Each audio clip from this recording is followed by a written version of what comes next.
Hello. So today is, let's see, today's December the 28th, and it is currently 2:16. I got off work early today, so I'm really just about to clean up my room. I was in the middle of organizing and moving some stuff around, so everything is pretty much everywhere, and I need to have it done within a few hours. So let's get into it.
So it is currently 5:05 and I have to go pick my baby up. But this is how much I've gotten done. So I have the dresser wiped off, cleaned off, floor is looking okay.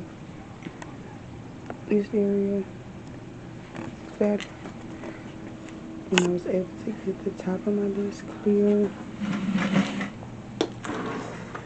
Organize the drawer. Organize in here. So when I get back, I will just be organizing this bucket, working on this side of the room, and then I will finish the bed. Okay, so I was going to try to finish my room, but my baby, he's running a slight fever, so tonight I'm just going to get the bed organized, at least get the clothes to the end of the bed, the way we can be prepared to lay down, because I'm not going to be able to finish it tonight, especially with him not feeling too well. So we will continue tomorrow. Good night. So I will be finishing cleaning up my room today. These like a day, or 2 days later. Today is December 30th and it's 2:30 in the afternoon. What's the news? Can I take a nap? So I'm gonna try to get as much of that sleep. Then once we wake up, I just have to do the list. So all I'm doing right now is I have my clothes on the floor that I'm washing, that are separating my color. Okay. I want to finish organizing my laundry drawer, and then I want to get this toys and this desk cleared off, so we can have an easy way to get to the closet, because that's where I'm gonna put my clothes. That's on the bed. So let's get started.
Hello. So I finally was able to get my room organized and everything like that. The only thing that I have left done, which I probably won't even record, is just organizing my little table that's next to my bed. So right now I'm just going to show you all the progress I made with the room. The bed is clear. The floor is still clear. Snacks, stuff like that. And then I have my desk, chair, and I added a little rug. I will end up changing the wrapper that's on this desk. I just have to find one that I really like. So now my room is finished. So you all please stay tuned and subscribe to my channel, and also check out some of my older videos. Stay tuned for the next video. The next video will be a Q&A, just so you all can get to know me way much better. So stay tuned.